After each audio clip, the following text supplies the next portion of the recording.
नमस्कार, 8 बजे की खबरों में हाजिर हैं। पहले खबर जम्मू कश्मीर के पंपोर इलाके से, जहां 3 दिन तक आतंकवादियों से चली मुठभेड़ आज समाप्त हो गई। 2 आतंकी मारे गए। इतना समय लगने पर सेना ने कहा कि इस बिल्डिंग में 60 कमरे और 60 बाथरूम मौजूद थे, यानी कि 120 कमरों को पूरी तरह से सैनिटाइज करना था। 6 मंजिला इमारत भी थी ये। तो सेना ने यह भी साफ किया कि खुद का कोई नुकसान नहीं पहुंचा और यही सेना की शुरुआत से रणनीति थी।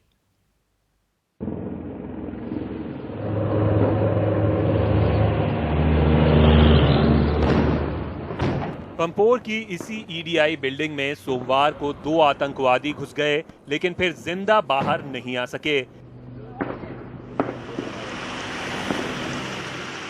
करीब 60 घंटे तक चले ऑपरेशन के बाद सुरक्षा बलों ने दोनों को मार गिराया।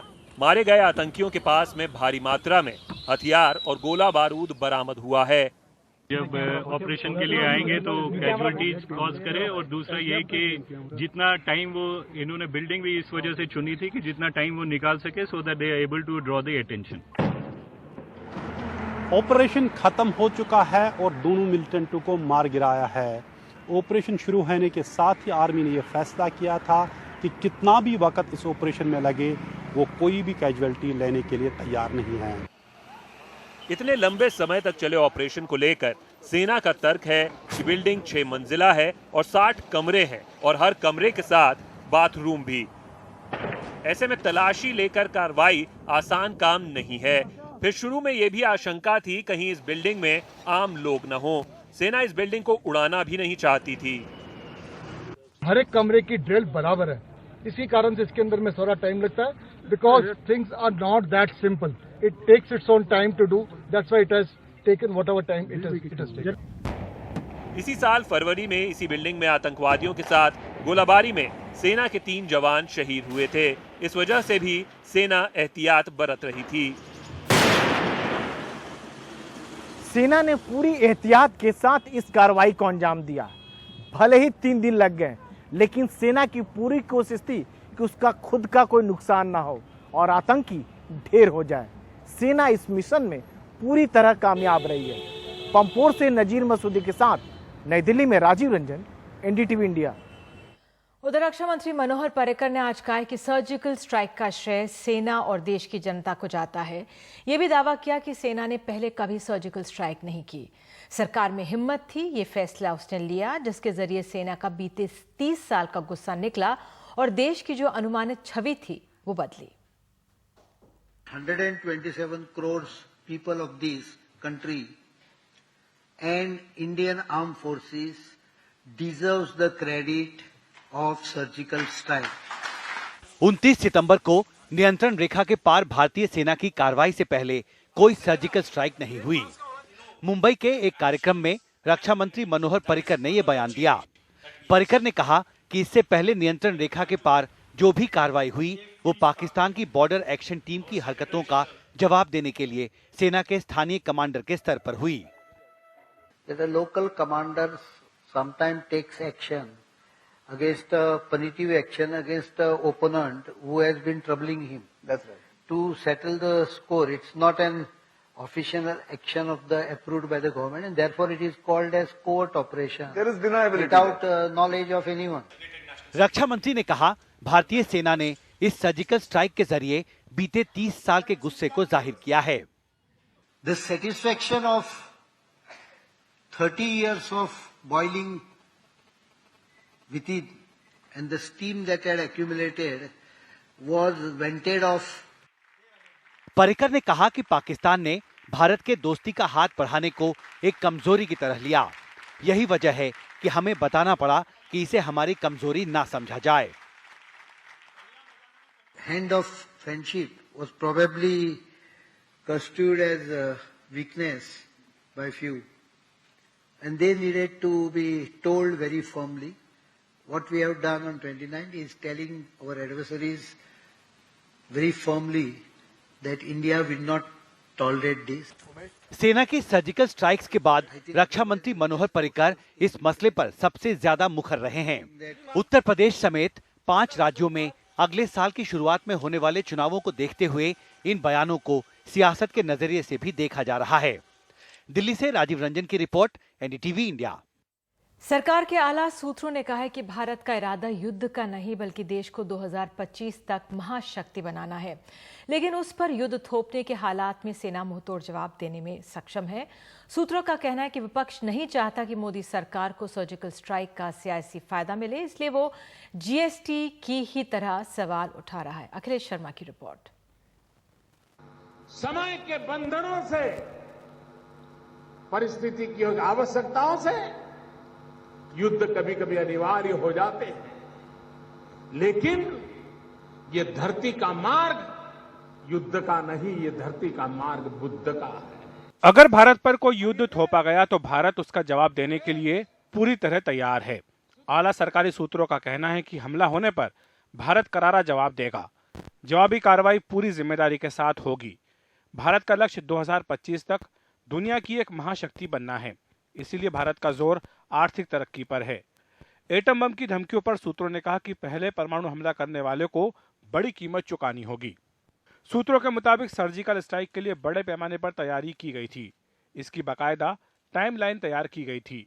कूटनीतिक मोर्चे पर कार्रवाई और संयुक्त राष्ट्र अधिवेशन की तारीखों का भी ध्यान रखा गया था, ताकि पाकिस्तान वहां के मंच का इस्तेमाल न कर सके। सर्जिकल स्ट्राइक के बारे में अमेरिका को सूचना नहीं दी गई थी। अब नीति है स्पीड, सरप्राइज और स्किल, यानी चौंकाते हुए तेजी से कुशलता के साथ पलटवार। भारत की जवाबी कार्रवाई के बारे में अंदाजा लगाना मुश्किल होगा। आतंकवादियों के खिलाफ फिर से सर्जिकल स्ट्राइक करना अब ज्यादा आसान है। विपक्ष नहीं चाहता कि मोदी सरकार को सर्जिकल स्ट्राइक का सियासी फायदा मिले। सरकार ने साफ कर दिया कि सर्जिकल स्ट्राइक के सबूत नहीं दिए जाएंगे। दरअसल सरकार का मानना है कि जिस तरह अपने ही जीएसटी बिल को कांग्रेस ने सिर्फ इसीलिए आखिरी वक्त तक रोकने की कोशिश की ताकि बीजेपी को उसका सियासी फायदा न मिले, ठीक वैसे ही पुरानी सर्जिकल स्ट्राइक के बढ़ चढ़कर दावे किए जा रहे हैं। सरकार त्योहारों के दिनों के लिए भी सतर्क है। सूत्रों का कहना है कि घाटी में अभी करीब 250 आतंकवादी सक्रिय हैं। ये आतंकी देश के दूसरे हिस्सों में भी बड़ा हमला कर सकते हैं। पाकिस्तान भारत पर बातचीत का दबाव डालने के लिए आतंकवाद का सहारा लेता है, लेकिन पाकिस्तान के साथ बातचीत सिर्फ आतंकवाद पर ही होगी, किसी और विषय पर नहीं। इतिहास गवाह है कि दुनिया में उसी की चली है जिसके पास शक्ति है। शक्ति की पूजा भी होती है, शक्ति सत्य भी है। बदले भौगोलिक राजनीतिक हालात में भारत एक नई नीति और नए विश्वास के साथ सामने आया है कि देश के हितों पर वार होने के हालात में सिर्फ कड़ी निंदा ही नहीं होगी, बल्कि सख्ती के साथ हर मोर्चे पर उसका जवाब भी दिया जाएगा। दिल्ली में अखिलेश शर्मा, एनडीटीवी इंडिया।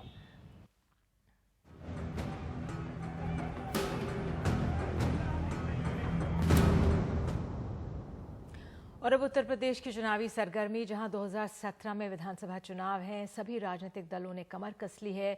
प्रधानमंत्री ने तो कल ही बीजेपी का चुनावी बिगुल यहां पर बजा दिया, लेकिन समाजवादी पार्टी के यादव परिवार का घमासान थमता नहीं दिख रहा। सबसे ताकतवर परिवार की लड़ाई समाजवादियों के लिए चिंता बन गई है। चाचा भतीजे की लड़ाई आज फिर सामने आई, जब राम मनोहर लोहिया की पुण्यतिथि के मौके पर मुलायम सिंह यादव, अखिलेश और शिवपाल अलग थलग दूर दूर नजर आए। कार्यक्रम में अखिलेश आए, माल्यार्पण किया और निकल गए। पिता मुलायम सिंह का इंतजार भी नहीं किया। और इसी पर हम आपको बता दें तो आज मुलायम सिंह यादव ने इस पूरे मामले पर एक सीख भी दी। इस कला को देखते हुए कार्यकर्ताओं से उन्होंने कहा कि छोटे कार्यकर्ता जनता के बीच नहीं जाते, बड़े नेताओं के पीछे ही लगे रहते हैं, बस टिकट मांगते रहते हैं। 17 पेज में रविवार अखबार में मेरे ख्याल लिखा, तो प्रथम पेज पर लिखा हुआ था पिछड़ों का नकली नेता मुलायम सिंह यादव। तब इतने बड़े होशियार थे कार्यकर्ता, उन्होंने सब खरीद लिए और जहाँ नकली था वहाँ बहुत बढ़िया तरह से असली लिख दिया। आज आप में है कोई जो मेरे ख्याल से बोलता है। अब आजकल कार्यकर्ता मेहनत तो करते हैं, लेकिन सिद्धांतों पर, कार्यक्रमों पर कोई बहस। कमाल खान हमारे सहयोगी हमारे साथ मौजूद है। कमाल, क्या अटकलें लग रही हैं? क्या यादव परिवार चुनावों से पहले जो ये पार्टी है, क्या एकजुट रह पाएगी? क्योंकि जो प्रदेश अध्यक्ष हैं, चाचा हैं शिवपाल यादव, वो मंच पर नहीं जाते। अखिलेश अपने पिता मुलायम सिंह यादव के लिए नहीं रुकते हैं। क्या अटकलें वहां पर? देखिए ऐसा है कि आज का वाकया जो है वो तो ये है कि शिवपाल जी पहले पहुंच गए थे। अखिलेश यादव को 10 बजे आना था, वो शायद थोड़ा सा पहले पहुंच गए। और यादव परिवार की तरफ से ये कहा गया है कि मुलायम सिंह के आने का कार्यक्रम पहले से तय नहीं था और अखिलेश यादव को किसी तयशुदा कार्यक्रम में जाना था, इसलिए वो पहले वहां से निकल गए और मुलायम सिंह जी अचानक दिल्ली से आए और वहां कार्यक्रम में पहुंच गए। उनकी तरफ से ये आज सफाई दी जा रही है। लेकिन है क्या कि लगातार बहुत तरह की चीज़ें हुई हैं जिससे इस तरह की लोग अटकलें लगाते हैं और उन कयासों को ज़्यादा बल मिलता है कि परिवार में फूट बहुत ज़्यादा बढ़ गई है। मिसाल के लिए आप देखिए कि अखिलेश यादव 43 साल से मुलायम सिंह के साथ रह रहे थे और उनका परिवार भी साथ रहता था। अभी 2-3 रोज़ पहले वो मुलायम सिंह के घर से अलग एक घर बना लिया है उन्होंने और अपनी पत्नी और बच्चे के साथ वहाँ रहने के लिए चले गए हैं। दूसरा, पिछले 15 दिन के अंदर 6 बड़े ऐसे काम हुए हैं जो अखिलेश की मर्जी के खिलाफ मुलायम सिंह यादव या शिवपाल यादव ने किए हैं। जैसे कौमी एकता दल का मर्जर हो गया है, मुख्तार अंसारी को टिकट देने की बात हो गई है। इसी तरह गायत्री प्रजापति को अखिलेश नहीं चाहते थे वापस मंत्री बनाना, उन्हें वापस बना दिया गया है। अमरमणि त्रिपाठी के बेटे अमनमणि त्रिपाठी को टिकट उनकी मर्जी के खिलाफ दे दिया गया है, जबकि उनके ऊपर अपनी पत्नी की हत्या का आरोप है और सीबीआई जांच चल रही है। इसी तरह अखिलेश के 7 करीबी लोगों को पार्टी से बर्खास्त कर दिया गया है, जिनमें 3 MLCs हैं और 4 यूथ विंग के अध्यक्ष हैं। अखिलेश यादव एक ट्रस्ट के उद्घाटन में पहुंचे, ये सारे बर्खास्त शुदा लोग उनके साथ वहां मौजूद थे। उसका फोटो सेशन हुआ और जो प्रेस नोट जारी हुआ उसमें सब में उनका नाम दिया गया था जो बर्खास्त शुदा लोग हैं।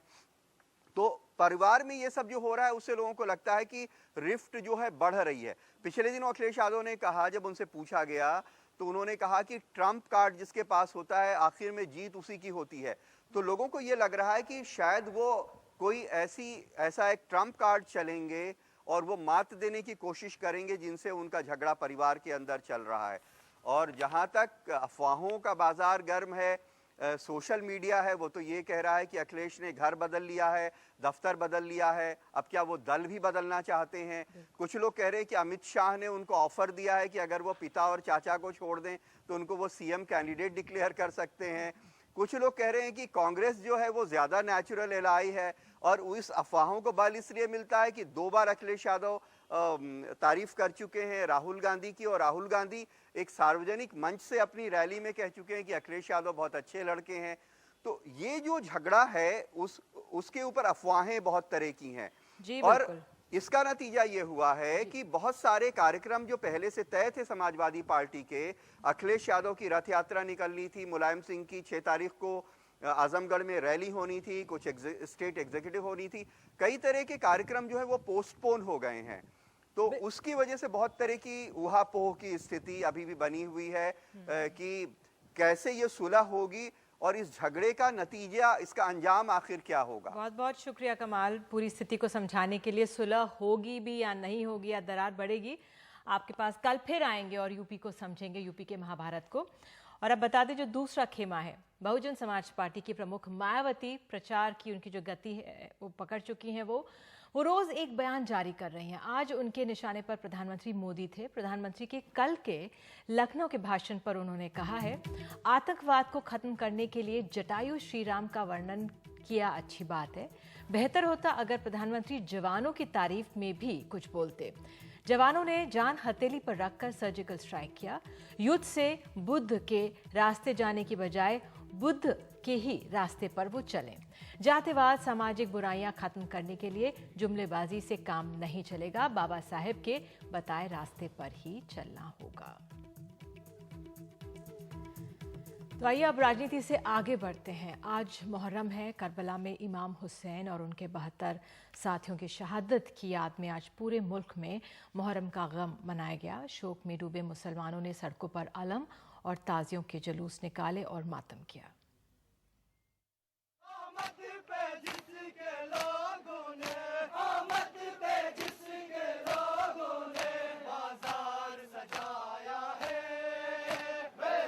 वो शहादत की याद में इस जमीन के हर जर्रे पे मुसलमान मातम करते हैं। कुछ के हाथों में जंजीरें और तलवारें हैं, जो जिस्म पे पड़ती हैं तो लहू फूट पड़ता है। इस तरह उस तकलीफ को वो याद करना चाहते हैं जो इमाम हुसैन और उनके साथियों को हुई होगी। आज भी अगर दुनिया से दहशतगर्दी खत्म करना है, आतंकवाद खत्म करना है, तो इमाम हुसैन का पैगाम दुनिया तक पहुंचाना होगा। तो देखो किस तरह से हम जुल्म के खिलाफ अपनी जान दे सकते हैं, अपना सर कटा सकते हैं, चाहे हमारे बच्चे 3 दिन के भूखे प्यासे क्यों ना हो। वाकया सन 680 का है। सीरिया में अमीर मुआविया की मौत के बाद उसका जालिम बेटा यजीद बादशाह बना, लेकिन पैगंबर मोहम्मद साहब के नवासे इमाम हुसैन ने उसकी हुकूमत के खिलाफ आवाज बुलंद की। यजीद की फौजों ने उन्हें करबला में फरात नदी के किनारे घेर लिया, दरिया पे पहरा बिठा दिया। इमाम हुसैन और उनके 72 साथियों को 3 दिन का भूखा प्यासा शहीद कर दिया गया। पैगंबर के घर की औरतों को रस्सियों से बांध के घुमाया गया। इस वक्त जितने भी दुनिया में आतंकवादी हैं, सब यजीद के मानने वाले, सब यजीद के मानने वाले। इसका मतलब दुनिया का सबसे बड़ा आतंकवादी जो था वो यजीद था। मुस्लिम विद्वान मानते हैं कि पैगंबर मोहम्मद साहब और उनके नवासे इमाम हुसैन को हिंदुस्तान से खास लगाव था, इसलिए भी हिंदुस्तान में मुहर्रम एक अलग अहमियत भी रखता है। रसूलुल्लाह जो हमारे पैगंबर हैं, उनके सिलसिले में ये है कि उन्होंने फरमाया था कि हिंदुस्तान से मुझे अमन की हवाएं आ रही हैं वहाँ। लिहाजा इसका मतलब है कि शुरू ही से हिंदुस्तान को अमन का प्रतीक समझा गया है। इस जंग में इमाम हुसैन और उनका पूरा कुनबा शहीद हो गया, लेकिन दुनिया की एक निराली जंग है जिसमें हारने वालों के याद में लोग 1500 साल बाद आज भी आंसू बहा रहे हैं। लेकिन जीतने वाले यजीद के नाम पे किसी मुसलमान ने उसकी मौत के बाद अपने बेटे का नाम यजीद नहीं रखा। लखनऊ में कैमरामैन रमेश वर्मा के साथ कमाल खान, NDTV इंडिया। और खबरों में आपको आगे बताएंगे, गोवा में मोनिका हत्याकांड में क्यों है पुलिस भी हैरान।